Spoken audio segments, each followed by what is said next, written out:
Drama tuduhan ijazah palsu Presiden ke-7 Republik Indonesia Joko Widodo akhirnya memasuki babak baru. Polisi menetapkan 8 orang sebagai tersangka pencemaran nama baik atas tudingan ijazah palsu Jokowi. Sebelum menetapkan 8 tersangka, polisi telah memeriksa 130 saksi dan 22 ahli dari berbagai lembaga, termasuk melakukan pemeriksaan laboratorium forensik. Sebelumnya, Joko Widodo melaporkan sejumlah pihak termasuk Roy Suryo dan Dr. Tifa yang menyebut ijazah sarjana UGM-nya palsu ke Polda Metro Jaya. Usai melakukan penetapan tersangka, Polda Metro Jaya akan segera melayangkan surat panggilan pemeriksaan terhadap 8 tersangka kasus tuduhan ijazah palsu Joko Widodo. Tim TV One mengabarkan.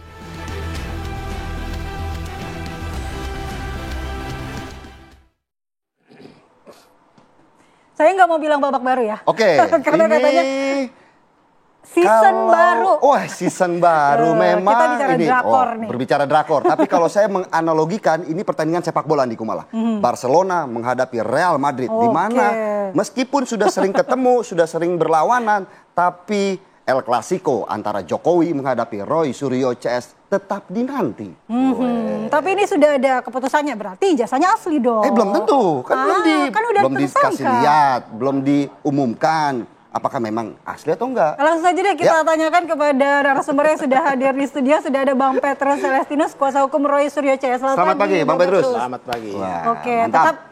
tetap semangat ya Bang Petrus ya.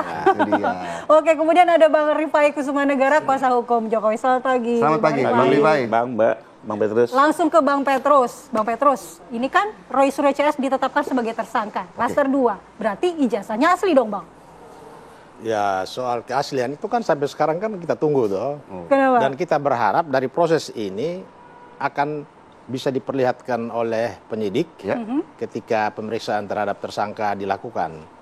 Karena dalam proses kasus pencemaran nama baik begini, antara tersangka dan pelapor, bukti-buktinya itu akan diuji oleh penyidik di hadapan tersangka. Karena tersangka juga ada momentum yang diberikan oleh penyidik untuk membuktikan dalil-dalil mereka selama ini bahwa itu palsu. Sehingga bukti yang diajukan oleh atau yang dipegang oleh penyidik berdasarkan hasil penyidikan kemarin akan diuji dengan bukti temuan Roy Suryo dan kawan-kawan supaya bisa dipastikan mana yang betul. Tapi kaget gak sih Bang Petrus? Artinya kan sebenarnya pelaporan pertama kan ini terkait ijazah ini asli atau palsu. Tapi kok yang lebih cepat menyalip malah status tersangkanya? Oh, bukan cepat menyalip, karena memang prosesnya harus begitu dari penyelidikan ke penyidikan.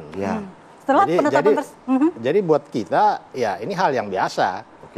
Karena penyidikan itu untuk menemukan tersangkanya. Lalu sikap dari Roy Suryo, Dr. Tifa dan juga Rismon bagaimana? Ya biasa aja, karena kan kita sudah tahu bahwa prosesnya akan sampai ke sana. Jadi langkah berikutnya? Ya tentu sebagai orang yang sudah ditetapkan tersangka, tentu ada beberapa opsi pilihan-pilihan yang akan dilakukan. Ya, bisa juga ada upaya untuk pra-peradilan, untuk menyatakan bahwa penetapan status tersangka itu tidak sah. Bisa juga dengan dialog atau bukti-bukti yang diajukan oleh tersangka, lalu polisi, penyidik berubah pikiran bahwa inilah yang betul, tanpa harus pra-peradilan, penyidik bisa hentikan penyidikan. Bisa saja batal, artinya begini, artinya ini berarti resiko yang sudah diperhitungkan oleh Bang Petrus tim, juga Roy Suryo CS, artinya ini resiko yang harus diambil untuk kemudian membuktikan ijazah ini asli atau palsu. Iya, betul. Jadi dengan proses ini, ya, bahkan semangat yang ada di dalam teman-teman ini ya, terutama Mas Roy, Rismon Sianipar, Dr. Tifa, semangat mereka itu ya kalau ini berjalan terus sampai ke pengadilan, justru di situ tempatnya untuk ijazah asli ini bisa diperlihatkan. Gitu. Bang Rifai, menanggapi ini apakah tujuan dari tim hukum Anda sudah sampai atau seperti apa? Ya, saya sepakat seperti yang disampaikan Bang Petrus ya. Bahwa sebenarnya kalau bagi kami praktisi sebenarnya penetapan tersangka ini bukan sesuatu yang penting gitu ya. Justru kalau kami sih lebih kepada dua momentum kalau kami sebagai lawyer yang mengawal. Pertama, pada saat naiknya dari penyelidikan menjadi penyidikan, Justru di situ sebenarnya sudah terbukti bahwa ini yang dilaporkan Pak Jokowi benar adanya. Ya. Kedua, bahwa Pak Jokowi betul korban fitnah dan betul ada pencemaran. Jadi di situ. Nah, dalam proses penyidikan memang tadi benar ada 2 tugas penyidik, mencari siapa tersangka, kedua mengumpulkan alat bukti. Nah, momentum berikutnya yang buat kami menjadi perhatian adalah penerimaan berkas oleh jaksa. Oke. Sementara kalau soal tersangka buat kami sih itu sesuatu yang biasa ya. Apalagi kalau Pak Jokowi sih kembali lagi dari awal concern dia bukan siapa tersangka, berapa jumlah tersangka, tapi lebih kepada keasal ijazahnya bisa diuji di pengadilan secara terbuka dan diikuti oleh publik. Lalu kedua, bahwa nama baiknya bisa dipulihkan. Berarti timnya kuasa hukumnya dari Pak Jokowi sendiri mengaku juga artinya sama dengan tim dari kuasa hukumnya Pak Roy Suryo CS.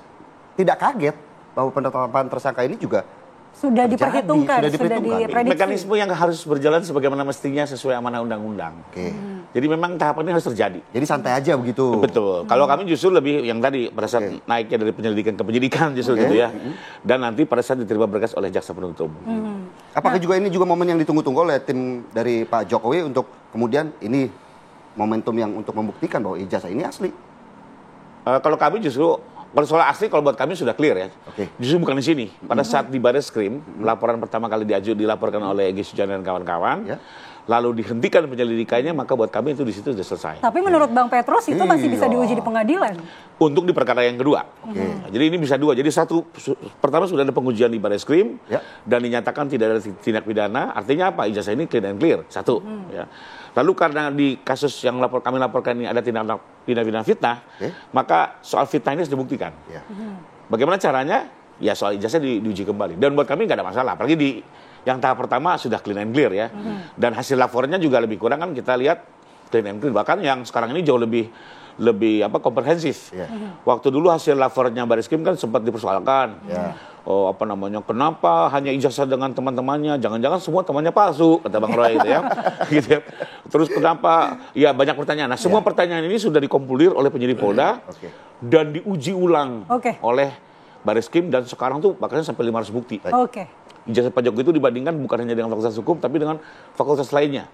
Yang diuji di lapor pun bukan hanya ijazah, tapi juga pengesahan skripsi dan segala macamnya. Jadi buat saya justru lebih terang benderang. Ya, nanti kita lanjutkan ya dialog kita, termasuk Bang Petrus nanti menanggapi soal pasal berlapis nih yang dikenakan. Tapi kita jeda terlebih dahulu di Apa Kabar Indonesia Pagi.